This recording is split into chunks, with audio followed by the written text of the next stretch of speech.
स्वागत है आप सबका मेरे एक नई वीडियो में, जिसमें लेकर आया बहुत ही अच्छी अपॉर्चुनिटी फॉर द लॉज। और ये अपॉर्चुनिटी आप सब फ्रेशर्स के लिए होने वाली है, तो आप इसमें बिल्कुल अप्लाई करिएगा। साथ ही साथ ये अपॉर्चुनिटी काफी वाइड रेंज ऑफ कैंडिडेट्स के लिए बनने वाली है, तो आप इसको वीडियो को लास्ट तक जरूर देखिएगा और इसमें आने वाले सारे इंपॉर्टेंट डिटेल्स को ध्यान से देखिएगा, सो दैट आप इसका एक पार्ट बन सकें। साथ ही साथ आप इसमें अप्लाई कर सकें। इसमें काफी सारी अलग अलग टाइप की वैकेंसीज निकाली गई हैं, तो आप उनको ध्यान से जरूर देख लीजिएगा। चलिए बात करते हैं इस अपॉर्चुनिटी के बारे में, जो कि निकाली गई है एमपी पश्चिम क्षेत्र विद्युत वितरण कंपनी लिमिटेड इंदौर में। और यह अपॉर्चुनिटी काफी अलग अलग डिपार्टमेंट में निकाली गई है, जैसे कि मैंने आपको पहले से बताया। तो चलिए देख लेते हैं कि ये बहुत सारे अलग अलग डिपार्टमेंट में है, तो आप अगर किसी को सजेस्ट करना चाहे तो आप इसे सजेस्ट भी कर सकते हैं। बट इस यहाँ पे हम बात करते हैं सिर्फ लॉयर्स के बारे में, तो हम सिर्फ लॉ डिपार्टमेंट के बारे में ही बात करने वाले हैं। तो जल्दी चलते हैं कि लॉ की वैकेंसी कौन कौन सी देखने को मिल रही है। तो जैसा कि आप देख सकते हैं, लीगल ऑफिसर या फिर लॉ ऑफिसर और स्लैश मैनेजर की अपॉर्चुनिटी निकाली गई है इन लॉ डिपार्टमेंट, जिसमें आपकी टोटल पोस्ट निकाली गई है 1, जो कि होने वाली है आपकी अनरिजर्व कैटेगरी के लिए। और ये काफी अच्छी अपॉर्चुनिटी देखने को मिल रही है, क्योंकि इसमें आपको काफी अच्छी रेम्यूनरेशन प्रोवाइड होगी। साथ ही साथ जो आपका एक्सपीरियंस है वो भी आपको इसमें काफी अच्छा देखने को मिलेगा, तो आप इससे काफी सीख सकते हैं, काफी एक्सपीरियंस गेन कर सकते हैं। साथ ही साथ आपकी रेम्यूनरेशन भी काफी अच्छी होने वाली है। अगर हम बात करें तो ऐसी एक और अपॉर्चुनिटी और भी निकाली गई है, जो कि निकाली गई है आपकी वेलफेयर ऑफिसर की। ये भी एक लॉ डिपार्टमेंट के लिए ही वैकेंसी निकाली गई है, जिसमें भी एक ही पोस्ट निकाली गई है, जो कि अनरिजर्व कैटेगरी के लिए है। अगर आप चाहें तो आप इस अपॉर्चुनिटी को भी अप्लाई कर सकते हैं, क्योंकि इसका भी आप पार्ट बन सकते हैं एज अ लॉयर। चलिए बात करते हैं इन दोनों अपॉर्चुनिटीज की और कैसे आप इन्हें अप्लाई कर सकते हैं और क्या क्या क्राइटेरिया आपको फुलफिल करने होंगे इन अपॉर्चुनिटीज के बारे में। बट उससे पहले मैं बताना चाहूंगा एक इंपॉर्टेंट डिटेल। इस यहाँ पे हम बात करें जो वैकेंसी निकलती है फॉर द लॉयर्स, और अगर आप एक लॉयर हैं जो गवर्नमेंट वैकेंसी में जाना चाहते हैं, तो ये चैनल आपके लिए ही है। तो अभी आपको इस चैनल को सब्सक्राइब कर देना चाहिए, वीडियो को लाइक कर देना चाहिए और बेल आइकन जरूर प्रेस आउट कर लीजिएगा, सो दैट आप कोई भी अपडेटेड वीडियो टाइमली बेसिस पे देख लें और उसे मिस आउट ना कर दें। साथ ही साथ इस वीडियो पे मैं रख रहा हूं 100 लाइक्स का goal, so that we got a motivation और हम आपके लिए और भी अच्छी अच्छी वीडियोस लेकर आते रहें। साथ ही साथ अभी हम कर रहे हैं 100 डेज चैलेंज, तो उसको सपोर्ट करने के लिए एक लाइक तो बनता है। साथ ही साथ आने वाले 15 डेज में और भी ऐसी काफी सारी वैकेंसीज आने वाली, जिनको आप बिल्कुल मिस आउट नहीं कर सकते। तो उनको टाइमली बेसिस पे देखने के लिए अभी चैनल को सब्सक्राइब कर लीजिए और बेल आइकन प्रेस आउट कर लीजिए for timely watching this videos, और आप मिस आउट ना कर दें इसके लिए भी। चले बढ़ते हैं इस अपॉर्चुनिटी की तरफ और आगे चलते हुए बात करते हैं कि इसमें क्या क्या आपको एजुकेशन क्वालिफिकेशन के क्राइटेरियाज दे रखे हैं।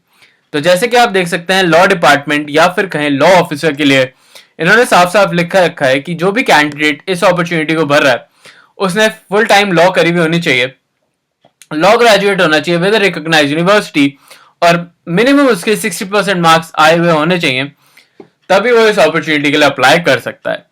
और SC ST कैंडिडेट्स या फिर अदर कैंडिडेट्स के लिए 50 मार्क्स होना काफी ज्यादा जरूरी हो जाता है फॉर दिस अपॉर्चुनिटी। बट आगे चल के मैं बताऊंगा कि इसमें अनरिजर्व कैटेगरी और SC ST कैटेगरीज में इन्होंने कैसे डिफरेंस क्रिएट कर रखा है, तो उसके बारे में हम आगे चल के बात करेंगे, तो इस वीडियो को ध्यान से जरूर देखिएगा। और इसमें आपको और कोई भी लेवल ऑफ एक्सपीरियंस नहीं मांगा गया, तो यह अपॉर्चुनिटी डायरेक्टली एक फ्रेशर अपॉर्चुनिटी बनकर आ रही है आप सबके लिए। तो और इसमें आपका एक एग्जाम भी कंडक्ट कराया जाएगा, जिसके बारे में आपको आगे चलकर डिटेल में बताऊंगा। बट उसके एग्जाम के बेसिस पे ही आपको सिलेक्ट किया जाएगा। तो जो भी कैंडिडेट्स हैं, अगर वो फ्रेशर भी हैं, तो उनके एक्सपीरियंस पे उन्हें जो भी है जज नहीं करा जाएगा। उनके जो भी वर्क प्रोफाइल है और जैसे भी उनका टेस्ट जाएगा, उसके मार्क्स के बेसिस पे उन्हें जज किया जाएगा, तो उसका ध्यान भी जरूर रखिएगा। आगे चलते हुए अगर मैं बात करूं वेलफेयर ऑफिसर की, तो इसमें साफ साफ लिखा हुआ है, अगर कैंडिडेट ने MBA कर रखी है इन HR और इन पर्सन जो भी पर्सनल और फ्रॉम किसी रिकॉग्नाइज्ड यूनिवर्सिटी से, साथ ही साथ उसके बाद अगर उसने LLB कर रखी है विद रिकॉग्नाइज्ड यूनिवर्सिटी, तो उसे 5 मार्क्स का ग्रेस भी प्रोवाइड कराया जाएगा। तो ये एक अपॉर्चुनिटी और बन के आ रही है फॉर द लॉ ग्रेजुएट्स। अगर आपने MBA कर रखी है और अगर आपने उसके बाद ही LLB करी है या उससे पहले LLB करी हुई है, तो आपको 5% का मार्क्स वेटेज भी इसमें दिया जा रहा है फॉर दिस अपॉर्चुनिटी। अब आगे बढ़ते हैं और देखते हैं इसमें आपको एज रिलैक्सेशन और आपकी एज लिमिट क्या रखी गई है। तो जो भी कैंडिडेट जिसकी मिनिमम एज 21 ईयर है, वो इस अपॉर्चुनिटी को अप्लाई कर सकता है। तो आपकी एज मिनिमम 21 ईयर्स होना जरूरी है फॉर दिस अपॉर्चुनिटी। अगर हम मैक्सिमम एज लिमिट की बात करें तो यहाँ पे मैक्सिमम एज लिमिट लिख रखी है, अगर आप मेल एप्लीकेंट है विद एन अनरिजर्व कैटेगरी तो आपकी जो भी मैक्सिमम एज होने वाली है वो होने वाली है 40 ईयर्स की। अगर आप फीमेल एप्लीकेंट है अनरिजर्व कैटेगरी से बट आप एमपी के डोमिसाइल हैं या फिर एमपी सिटीजन है तभी तो आपकी जो एज लिमिट होने वाली है वो होने वाली है 45 ईयर्स की।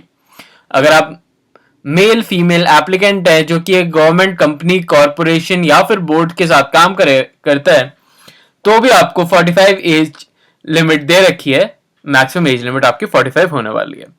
साथ ही साथ इसमें मेल फीमेल एप्लीकेंट जो भी SC ST OBC EWS और अदर कैटेगरी से बिलोंग करते हैं उनके लिए भी एज लिमिट 45 दे रखी है। बट इसमें जो भी आपकी एज लिमिट क्राइटेरिया और जो भी आपको रिलैक्सेशन प्रोवाइड कराई जा रही है to the SC ST candidates उसमें एक ये पॉइंट भी है कि वो सिटीजन ऑफ MP होना जरूरी है। अगर वो सिटीजन ऑफ MP नहीं होगा तो उसे अनरिजर्व्ड ही ट्रीट करा जाएगा।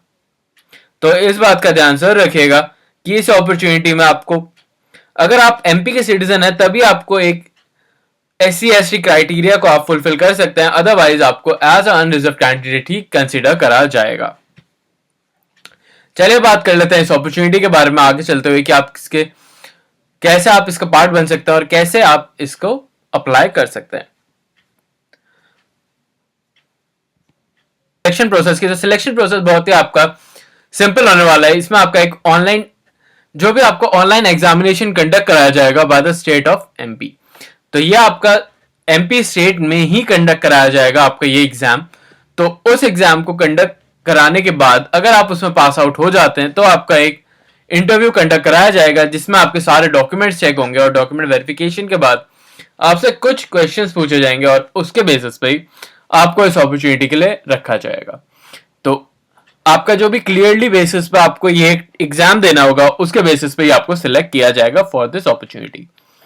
तो अगर आपको फिर भी कोई प्रॉब्लम आती है तो आप मुझे कमेंट से पूछ सकते हैं और मैंने आपको लिंक इसका डिस्क्रिप्शन में दे रखा है जहां पे जाके आप इसे डायरेक्टली अप्लाई कर सकते हैं। और अगर आपको फिर भी उसमें कोई भी प्रॉब्लम आती है तो मुझे कमेंट में जरूर बताइएगा सो दैट मैं आपको वहां पे गाइड कर सकूं। अब बात कर लेते हैं कि इसमें आपकी जो भी फीस होने वाली है, जो भी एग्जामिनेशन फीस होने वाली है वो कितनी होने वाली है। तो जो भी एप्लीकेंट है उसकी अगर आप अनरिजर्व कैटेगरी से बिलोंग करते हैं तो आपकी एप्लीकेशन फीस होने वाली है 12,000 रुपीज और जो भी SC ST OBC कैंडिडेट्स हैं उनकी एप्लीकेशन फीस होने वाली है 600 रुपीज। पर जैसे कि मैंने आपको बताया अगर आप MP के डोमिसाइल या फिर MP सिटीजन नहीं है तो आप अपनी SC ST जो भी कैटेगरी है उसको आप यूज नहीं कर सकते और आपको एज अ अनरिजर्व कैटेगरी के पर्सन की तरह ही आपको कंसिडर किया जाएगा और आपको फीस भी उसी के बेसिस पर भरनी होगी ऑफ 1,200 रुपीज। तो इन बातों का ध्यान जरूर रखिएगा कि आप जब भी इस अपॉर्चुनिटी को भरें तो सारे पॉइंट्स यहां से पढ़ लें और सारे अपने जो भी डॉक्यूमेंट्स हैं उन्हें अच्छे से अरेंज करके इसमें अप्लाई करें। आई होप आपको ये अपॉर्चुनिटी अच्छी लगी हो चैनल को लाइक और सब्सक्राइब भी कर लीजिएगा। मैं आपके लिए डेली बेसिस पे ऐसी अपॉर्चुनिटी लेकर आता रहता हूं। तो अगर आपको ये अच्छे लग रहे हैं तो मुझे कमेंट्स में जरूर बताइएगा। साथ ही साथ अगर आपको कोई भी अपने रिलेटेड कोई भी ऐसी अपॉर्चुनिटी चाहिए तो उसके बारे में भी जरूर बताइएगा। अभी के लिए चलता हूं, मिलता हूं आपसे फिर से एक नई अपॉर्चुनिटी, नई जॉब और नई वैकेंसी के साथ। तब तक के लिए आप हमारी दूसरी प्लेलिस्ट में चेकआउट कर सकते हैं जिसमें मैंने सारी जनवरी की अपॉर्चुनिटीज को टैग कर दिया है। वहां पर जाके इन्हें चेकआउट कर लीजिएगा। अभी के लिए चलता हूं, मिलता हूं आपसे फिर से एक नई अपॉर्चुनिटी के साथ।